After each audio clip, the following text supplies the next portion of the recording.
truth, the lies, and politics. Informative, educative, and analytical. Getting to the real issues that affect an ordinary individual in areas of leadership, governance, social, and economy. The truth, the lies, and politics. And we do welcome you back to the Truth, Lies, and Politics here on Spirit TV, while we discuss, the MP nominations that were just concluded recently last week. In studio, I have Mr. Natukunda B. Innocent, who is MP aspirant for Mwenge North. I also have Engineer Olanya Olenge Tony, who is MP aspirant Aru North. And I have Mr. Charles Romushana, who is a political analyst and a former spy. And I had Innocent just trying to stress out a point from his general observation of the recently concluded MP nominations and what he assessed or saw. He was just stressing the point that they were just sent a schedule, they did not meet them, and that schedule seemed to favor NRM candidates. Please go ahead. Yes, Chris, Paul, I must mention it clearly. Like I said, most of this, what we are lacking in this country is system functionalism. That these systems are fully being controlled by the state, which is run by Mr. Museveni. We are just talking about the MPs, MPs nominations. But this very syndrome began with the presidential nominations. You saw EC controlled who should have valid signatures and who shouldn't, who should nominate and who shouldn't. There were a lot of tactics to play with but they give how many signatures. But people brought signatures and they were saying you have come out of time. When you saw them saying Chagulanyi did not have enough signatures in the whole country, where he had million voters in the previous votes. So this very virus was being transferred to the MP nominations, and successfully somehow it worked. Which is why you saw what happened in Kakumiro, where an aspirant was, her documents were confiscated. We saw what happened in Ukendia. We saw what happened in where the deputy speaker comes from, Rwanda, and so many areas. It is EC would be guided on who should be nominated and who shouldn't. EC would be guided on who should come first and who should be served last, so that if there is anything we can use against this person, we're able to kick the person out in an excuse of coming late or not meeting the requirements in time.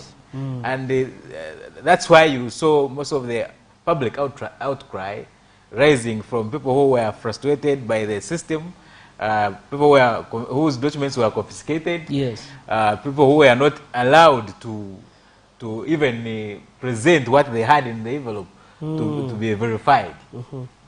So we must agree that our systems are completely in captivity. They are controlled by Museveni, including the EC, and no wonder this EC is led by someone who is fully appointed by the president in appreciation of what he has been doing. Mwami Byabakama was a state attorney in the 1980s. Yes. He became the principal state attorney. He became the deputy DPP. Was he? Yes, he was. No. Deputy DPP. That was who? The deputy DPP was someone different. During that time. From okay. Eastern Uganda is it was not Yawaka, but he was. He has never served as a deputy DPP. Maybe acting. So from there, you very well know that he is one of the key players. The deputy was Ngorobe. He's one of the key players who helped Museveni to play with the petitions of Dr. Wesje in all those elections has been. So this appointment came as an award. So Mr. Byabakama and all other players in the politics of this country, they have borrowed what actually one of my brothers, I guess, I saw him last time here. describes as Musevenism. That in every institution of this country, there is an element of Musevenism. To control and know what is to be done and where and by who, which is now being borrowed by those who are working with him, like the speaker, the deputy speaker, and the prime minister. They are exercising exactly what has been happening indirectly to their constituencies, to their districts, and their regions. So, generally, we must accept that nominations are not a fair way, a fair game for us to really cherish. And for the young people, it is actually more frustrating because you will know that it is not easy to raise even the nomination fees. These nomination fees have been rising. If you could ask Charles from the time of when they were in CA to 2001, 2006, 2011, now we are in 3 million.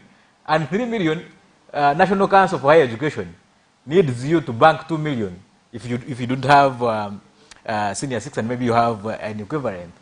To give you a certificate of equivalence, you need to bank 2 million. So that's already 5 million. That's already 5 million. You have your neighbor waiting for you to certify documents. That's like 300, 500. They also need about 300. So to enter into just to reach on the nomination date and be able to nominate, you have spent nearly 7 million. 6 to 10 million because you're also incurring. Your papers are okay. You're also incurring fuel costs and these other logistics that are necessary. So you need about 10 million just to say now I am I've been fully nominated. That is if the state has not stepped on you and frustrated your efforts to be a candidate. So because to me, generally it's not fair. And I should also reflect on what one of the young ladies was telling us yesterday in an engagement with the International Republic Institute that I've just been talking about. This young lady was telling us that yes, she's NRM and she chose to run independent, but when she reached on the nomination ground, the returning officer was clear to her and said, "The young lady, I really sympathize with you. I would love to nominate you, and you have what it takes. But I have an order. This order is between my job and your nominations. I cannot go beyond this order." So this is where the country this is the shape of the country we are living in. But regardless, we have to keep pushing on so that maybe one day we can have a change. And that could also be the reason why the NUP emphasizes on the need for resetting and building a new Uganda, which I believe that if it is not today, then it can be tomorrow. If it's not tomorrow, that time is there where we shall need to reset and build a new Uganda. Wow, thank you very much, Mr. Innocent. I do get to Engineer Tony, your own perspective, your own experience, because this is what you've gone through. How free and how fair was that process for you as an independent?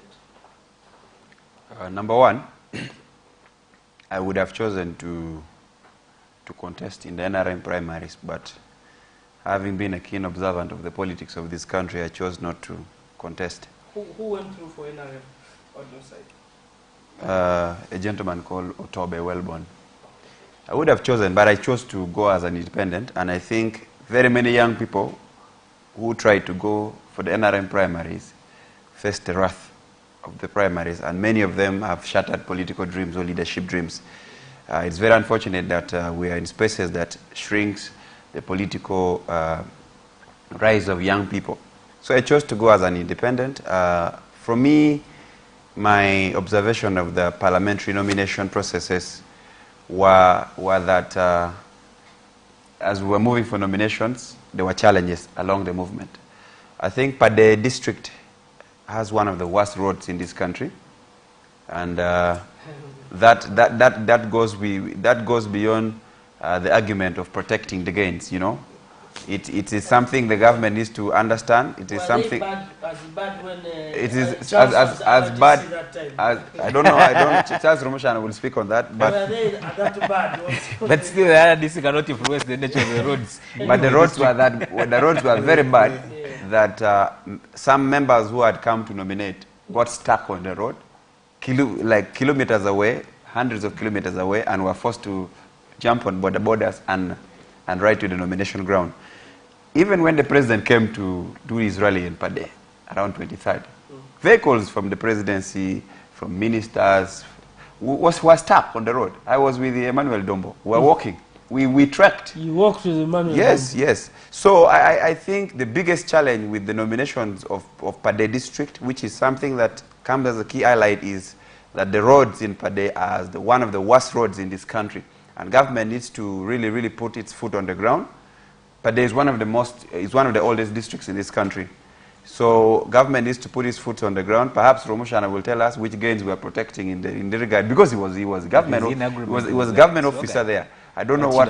Yes, yes. So I am asking for accountability from him as somebody who was the representative of the president. Maybe they were making the gains. Now the government is he will tell us. He will tell us how and why he left the roads that way. But far and more, I saw at the nomination grounds, there was one issue that was raised by the electoral commissioners. I wonder why some of these commissioners raise things that are outside the law. That time, when we were nominating, we were seated next to Honorable Dongauto, who is contesting in Aru County. Most people confuse Aru County and Aru North. Totally different. Yes, I am in Aru North. Dongauto is in Aru County. He sat next to me, and when they were verifying his papers, one of the commissioners said that his seconder cannot be his official agent. So I was amazed by the legal debate that ensued. You know, Honorable Dongauto is one person who you will not sit on him. He clearly told the commissioner, show me the law where it says I cannot have my seconder as an official agent, and I will bring another person. So there was that element of bringing technicalities, which, because there were about 4 or 5 lawyers in that waiting tent, and they quickly out-reasoned the commissioners, who coiled their tail and committed to nominating Honorable Dongauto. The next scenario that I noticed at the nomination ground was when the same Honorable Dongauto noticed that some candidates, like us who came earlier, were being delayed in the line. You know, it was a first-come, first-served basis in my area. In this context, it was a slot. So yours was first come, first served. Yes. So we came earlier, and there were people who were being nominated. In this case, the NRM candidate was being nominated before us. And I took it easy, but Honorable Dongauto decided to raise some serious noise. Yet he even came after me. He was nominated before me. Wow. So I believe the ground should be leveled in every aspect. It doesn't mean that some of us who kept quiet or keep cool are not assertive and aggressive to demand and protect our rights. But what I can say is the worrying trend is in the process of managing the electoral process, because the process doesn't stop with nomination. It goes to the level that EC should also supervise the campaigns, but I don't think they have been normally doing some supervision of the campaigns. And then even the process of conducting the electoral, the polling days. What I have noticed in Acholi sub-region, which are on 2 occasions, one which was a story told and on record also, that there were about 2 or 3 elections that were declared without figures, where the commissioners come and declare, yes, specifically actually in this context. In Gulu, it happened when Norbert Mao contested with the Toro Bigombe. Norbert Mao won the elections, but the commissioners wanted to declare Bigombe, and there was a heated protest within Gulu. Mao had mobilized properly, and Mao was a young candidate by that time. I think he was fairly young, like some of us who were coming into leadership. So that is one scenario I observed. That scenario repeated itself on Jacob Olanya, the late speaker. He was declared also without figures when he was contesting against Simon Akeja. So this just goes as a clarion call to the Electoral Commission staff, that when you are mandated by the law, please do the right thing. Yes. Because some of us who are coming to these elections, we might look young, but we are very careful on how we will observe the process. We will follow the law to the letter. Right. And this just to tell those who think they will pick orders from somewhere else to mess up the process, that we are going to be on the ground, and we shall supervise the process. Wonderful. We shall keep it tight. Wonderful. So if somebody is thinking of committing a crime, they should stand warned, because we shall be very, very keen. That is what I saw with the process. Yeah. Okay, I'll get back to you on that. Thank you. I'd like to ask Charles, when you've had the two gentlemen, passionate, but also it seemed like they're willing to go, you know, the long mile. But someone asks, thinking, are we just taking a box here? Are we just doing this for the sake of, of having the nominations? You who has analyzed the system, you've been within the system, now you're looking at it from an ego's view. Do you think that this is just, a ticking of boxes?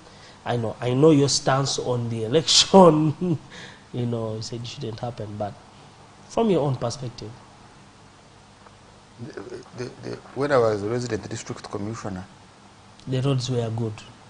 Padere district, we had good roads. And they were actually security roads. So they were well maintained because they were security roads for counterinsurgency operations. The only difference, maybe for Agago, there was no shortcut. You would have to take a long route to reach the refugee camp, and the refugee camp was attacked severally, so it would be very difficult to reaching the refugee camp. But during my time, we worked on Konkich, the road connecting Padel and Konkich, and then also the bridge. Actually, that's where I had a very serious encounter with the local leadership, mainly the vice chairman, because they wanted bribes on the road, and because the guy refused to give them bribe and they stopped him, so he broke the road he was constructing, and yet the road he was constructing was being used to supply items for the bridge. So when you go back, tell them they should name the Ogago Bridge Charles Commission. But perhaps the corruption in Pade hasn't stopped. I'm talking about when I was there.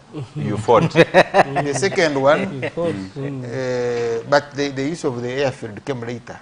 But that one I did. We didn't have issues with the roads. They were maram fine, but they were good roads. And I can tell you, I had a member as part of my security detail. There is when we failed to race with it, member would out to race double cabin pickup because the roads were good, maram but good. I don't see why they can't maintain those roads. There must be a problem somewhere. The president himself is also complaining about the roads in Pade, so there must be a problem somewhere. It's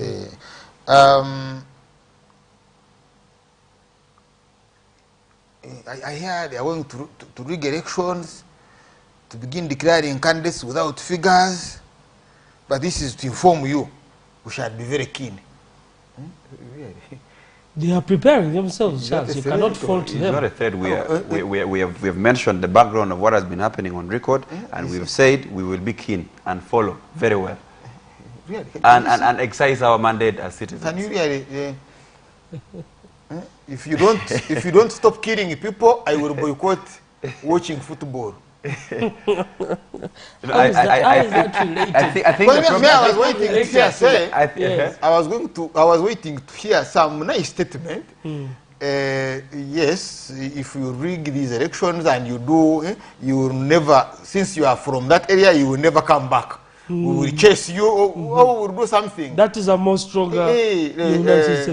If you dare rig these elections, you will see at least that one. No, we are not militant in nature. We are very peaceful citizens, but very assertive. Now, therefore, prepare to cry like a king. Charles reminds me of the reason and assertion in chemistry. You could not say that Natkunda is black because he loves music. You can't. The reason and assertion, totally. They do not study. They don't connect. Me being black is not because I love music. That cannot be a genuine reason to back up the statement. So you have to do further So what is the investigation. logic? I want to pick your logic. you're trying to say that saying that we are ready. No, we are keen. Charles, We are shall be going very keen. We shall to be be very very keen. observant. Doesn't address the problem that you're looking at. Charles is a former spy. He wants to dig in every piece but you see, of strategy that we have. I never to invited protect- you. Yeah. I never invited you to make a warning, you know. But I'm Your interested. statement. Charles, we have every strategy to protect the elections. We may not need to mention it. Then on air. succeed in protecting. We will. I have simply cautioned. Then you don't need to put the other angle, because when you put the other angle, it means you will fail to protect. If you are sure you will succeed in protecting the whatever thing you want to protect it. It's okay. But you can say, but you rigged in Orania and declared without figures. Here you declared without figures. Therefore, we are going to be very careful But this time. when it comes to me, I am going to be very observant and keen.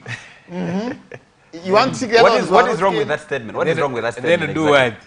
What is wrong with my statement? I'm looking for a liberator. Because you see, when you are chasing cows, you are emphatic. Bararu must go. When you're on very light targets, simple targets, you are very keen, you mobilize, but when it comes to the future of your country, your governance, the threats you give is that if you rig, I will stop watching football. I will not eat food. I have clearly told Okay, you. now We don't need to mention what we will do. Okay, We will okay. cross- let him- we will cross the Let bridge. him finish. You Let have him no finish. bridge to cross. We will cross the bridge. I don't want You said there's a bridge that should be named after you. We will cross that bridge. it. Yes, we will cross that bridge. Okay, let us wait for Charles. Charles, finish your statement. Let me tell you both. I admire the Acholi people. And I can tell you, if there are two communities where you can build an uprising. Mcholi and Mtutsi. You can build an uprising. If they really mean to do business, they do business. And I initially hoped we could have Buganda as a cogwheel. We have done a lot of talking, we have done a lot of discussion to raise consciousness. So we asked them, have you understood? Yes. And whom do they bring? Someone with a background of marijuana. I said, okay. The police raids you. You had the capacity to steal gadgets. You had the capacity to deflate tires and steal intelligence gadgets. Now when they raise you, that the only security you have is Twitter. But if you are saying there is heavy fighting, we are stopping them from raising, and then we say, yes, they have raised, they have. Okay, anyway, so I'm encouraging you to dig tunnels like Hamas. I want to see you. He wants Look, some this young beard, I want to see it. Prepare something, organize something. No, I'm That's why I was very keen. I am going to invite you. But I'm extremely very disappointed. now let's go to. Just finish. Now, the National Resistance Army and Mr. Museveni dismantled FDC. Why? Because FDC was organized, was getting organized. I think it had gone beyond 50% of all polling stations of Uganda. It could generate two support. people. Forget about support. I'm talking about organization. Okay. It had generated a minimum of 2 polling agents to around between 50 and 60 polling stations. So with time, and you're talking about people who would be on polling stations even without facilitation. They had developed that capacity. Probably by now, if they hadn't been disorganized, they could have reached towards 90%. So they had the idea of organization. But I think they got infiltrated, so you begin seeing people like the Ingrids of this world whom I have issues with, talking about P10. You remember Power 10? When actually it was not there. You get, and I had issues with Chiza Besigye because he started exposing people, what you call activists on cameras, and so there was a deliberate effort to wipe out that group, and in disorganizing FDC, crashing FDC, they made sure they never selected people for the East African community. So Mr. Museveni gave Mbide in lieu of, you see how they remember how they outsmarted them on Mbide. Then they eventually they dismantled it. I met today someone from their new group. PFF. Now that name has become extremely very sad. I'm disappointed with it. Because you see... But it exists. Very useless. Whether you like it, whether you accept it. Yeah, but that is his perspective. Where is Jesus? Yes. You see, there are certain things they call haram. You said, but you say... Two things. You make a platform, you make an agreement, sign an agreement with Mugisha Muntu, but you can't even have the courage to support Muntu in his bid. Because one day failed to have a presidential candidate. What kind of arguments are those anyway? No, they signed. They did. Yes, but They which did a kind memorandum of understanding. They did. If you didn't follow it, that's your business. But they did.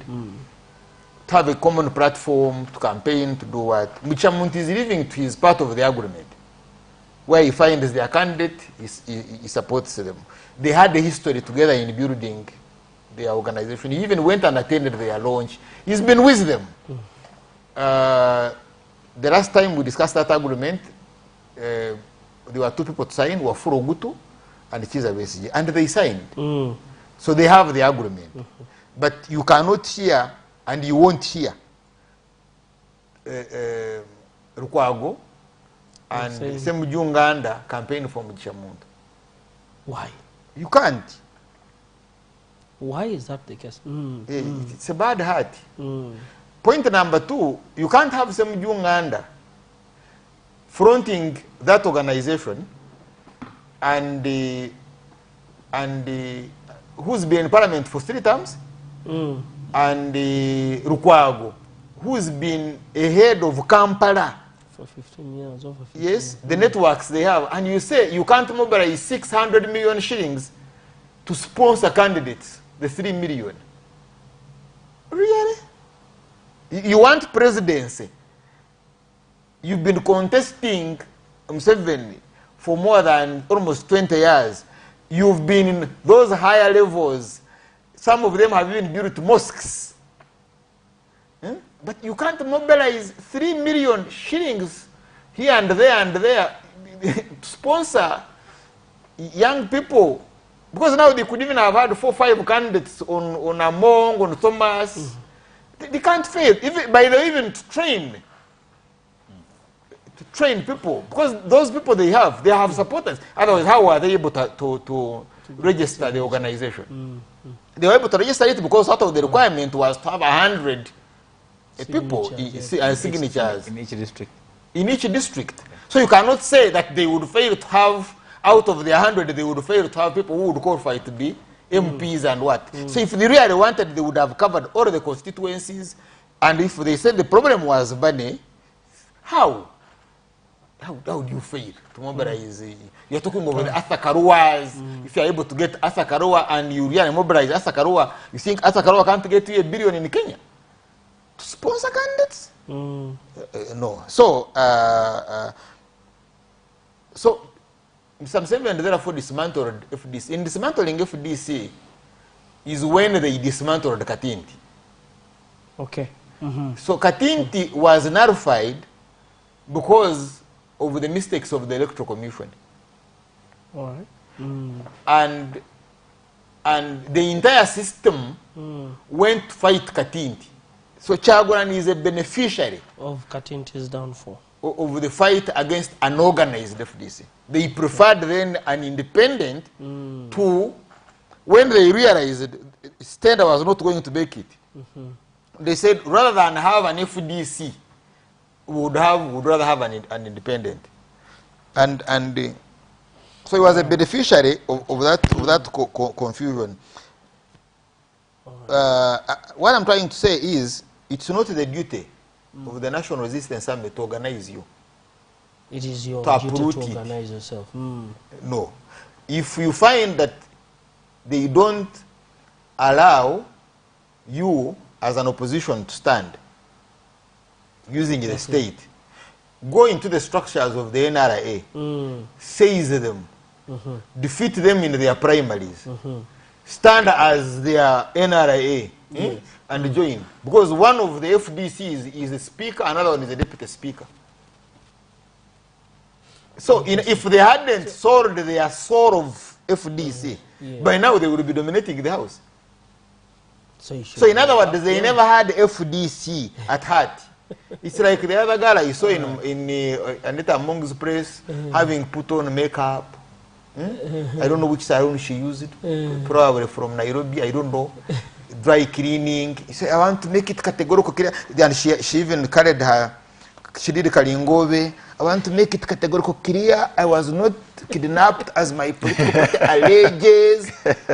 That means when you stood, you never had it at heart. The party at heart. Yes, it's not family pressure. It's not the duty of Mr. Museveni to organize you. It's not. It's your business to organize yourself. Okay. But I am opposed to these 3 elections.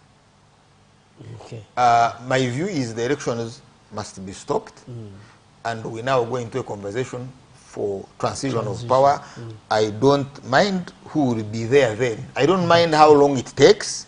But the conversation. But we should have a conversation for direct transfer of power, or to have another arrangement where we will have free, fair, and credible elections. Therefore, anybody who participates in this election, more especially on the side of those who say they are opposed, are enemies, and I wish them bad luck. That leaves you, Innocent and Engineer, that you are from RDC, and former, and your friend here wishes you bad luck because he says the election is silly. But from what he has said, I'd like to get to Innocent.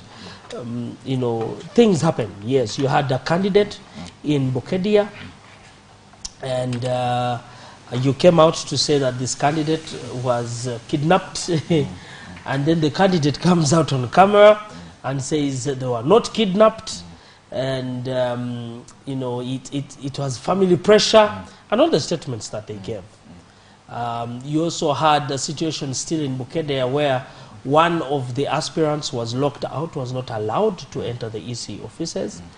There were other, situations. Where does that put you as a party? Because that seemed to be a blow when you said, "Oh, our candidate has been kidnapped," and then the candidate is on camera. You've not yet given us a statement on that situation. As a party and within the leadership of the party, where does that place you? Paul, thank you so much for the wonderful question. One thing I must tell the nation, and bring and paint a clear picture in regard to that, is that it is all about the state at play. Okay. And why it would take you time to understand me if I say so, is especially when I don't mention about the saga of the party registration process of the NUP and the stories of John Chibalama Nkonge. You saw that when we became into, when we turned into National Inter-Platform Party from the People Power Movement, we had a press conference, and John Chibalama Nkonge was part of the press conference. He gave a very wonderful speech. He was very much in support of what was happening at party level, and also willing to keep supporting the party.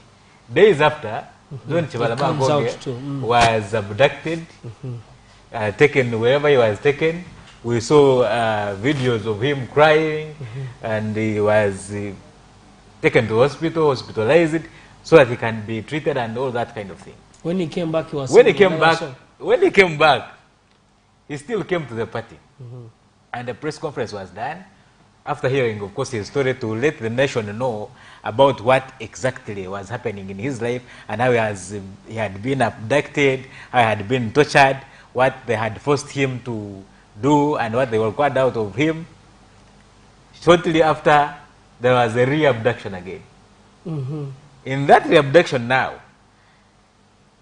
it was more of an engagement to streamline him, give him what to tell the nation, polish the past, and paint another image of what the country should have. This is not a far story from what we saw in the Uganda, according to my own analysis. I'm from the party. I don't speak for the party. Okay. You very well know that. Okay. But this is my personal opinion. Yes. I believe that the story and experience of John Chibalama Ngonge, the then president of the National Unity Development Party, something like that, which gave birth to NUP, is not far different from what we saw in Uganda. And to bring it out clear, I do not think that the relatives of Asio did not know that Asio was going to nominate as a candidate, and they could only know after she was abducted on the day of nominations. We saw Asio in a press conference with President Chagulanyi. Before even So this, the family knew. They saw everything. they saw everything. They were in the know. They were in the know of whatever was happening. But because Asio was abducted, Asio.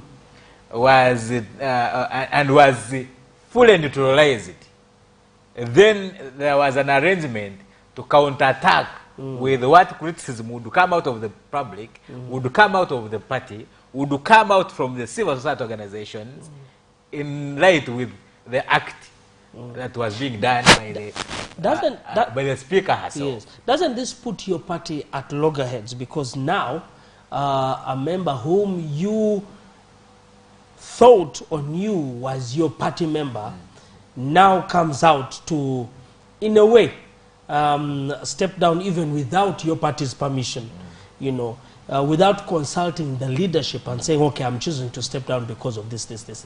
My explanation, Mr. Paul, explains to you that we do not blame me personally, I do not blame the candidate, but I blame the state. And I must re-echo again that this is Musevenism in the system at play. Anita is a very good student of Musevenism.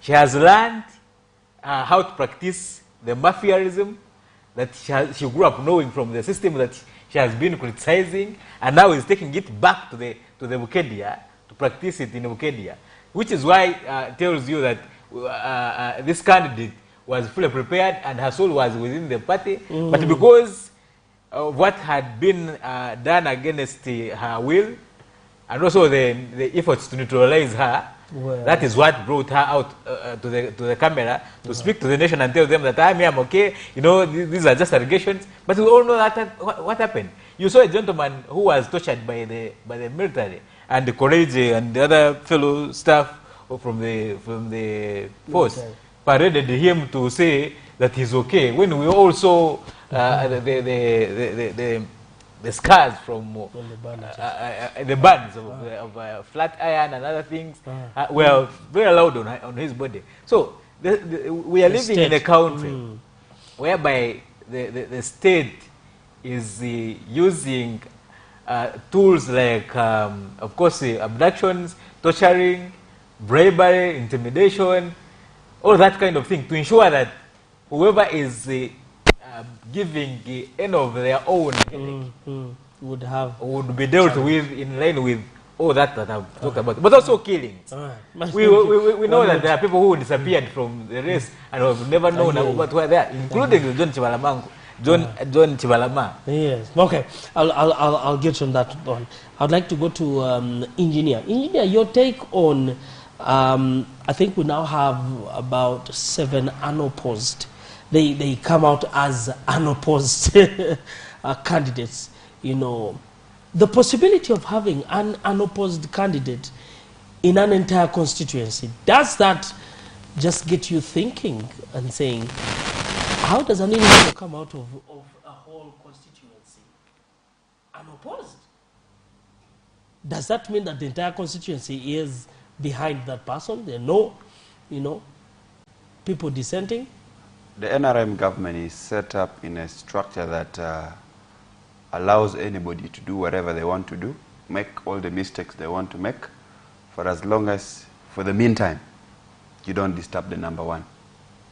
For as long as, for the meantime, you don't disturb the number one.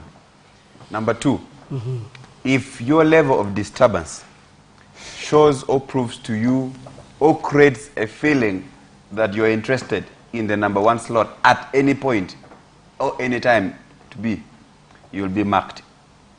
3, those who went unopposed, be it they are in high levels of authority or below or at any level, should be as much worried, or worse, they should be more worried compared to us who are going forward. Why? Why should I? I mean, I've dealt with any opposition. I'll tell you that the NRM has a system of cleaning up.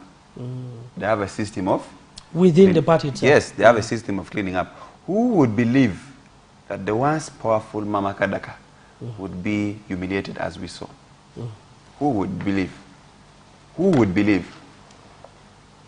Kadaka did things to defend the positions of number one, the positions of the party, but still, she was dispensable. So everyone is dispensable. So much as you have positions of authority and power, make sure you do it within the limits of the law that allows you to have a fallback position with the citizens of this country. Okay. That is one observation that I've made in general. I've not mentioned names, I've made it in general. My context and understanding of those who went unopposed is that there could have been a lot of negotiations behind the scenes. Or there could have been a lot of intimidation behind the scenes, depending on the circumstances. Because you cannot tell me there are no people who are interested. So, but what I want us to do as a country, that's why I started with our anthem that talks about, may God uphold this country. Yes. We seem to be breaking off as a country. There are people who seem to believe that whatever they're doing, people are not seeing. Whatever they're doing, the world is not watching. We should be very, very cautious of how we play our politics. Because whatever we're doing is an investment of time, an investment of names. What will stand out before, for you when you're not there? So besides, there should be that moral decorum in how we practice the politics. For me, in my context, you know, in Acholi sub-region, previously there used to be, he knows very well, he's been there, that for you to win elections, you must insult the RDC, abuse people, abuse your opponents, make sure you're explosive as possible. But the approach that we're taking now is issue-based. It's issue-based. We're saying, we as young people in leadership, we are the majority, both in the voting pattern and forming a critical mass. So we should push for something we would call youth-led transformative agenda in every society. Although elders like Romoshana can guide, elders like Yoweri can guide, but it should be youth-led. All right. Yeah. I appreciate that. And I know we're going to have you back very soon. Youth-led meaning you should be read. It should be read. Youth-led. Youth-led means you should be read. No. I don't know why Romoshana likes to twist my English. We're getting into English. Listen. Let me make it clear. No. We totally understand. I would like to say that we will have you back here once again, and I will pose the question, what are you going to do for your people? But that will be for when I host you next time. Otherwise, I want an Acholi in you with a stone in the hand. with a stone in the hand. We get to our scripture of the day, and this one is coming in from Hebrews chapter 12, verse 11. It says, no discipline seems pleasant at the time, but painful. Later on, however, it produces a harvest of righteousness and peace for those who have been trained by it. Thank you very much, Mr. Innocent. Thank you very much, Engineer Tony and Charles, for your perspective and enriching this conversation. Lord, we thank you because we are in your hands. And just anthem, you know, we continue to pray for this nation. We continue to pray for our lives because you hold everything, you know everything, and we pray that we shall listen and hear from you and obey. Even as we go to our different destinations, may your protection, may your blessing, may your covering be upon us. We thank you for we pray all this believing and trusting in Jesus' name. Amen. Thank you very much, our viewers, for watching. Also, thank you, our technical team, for ensuring that we are on air and being able to, share this conversation. God bless you, our panelists, and may you reach well.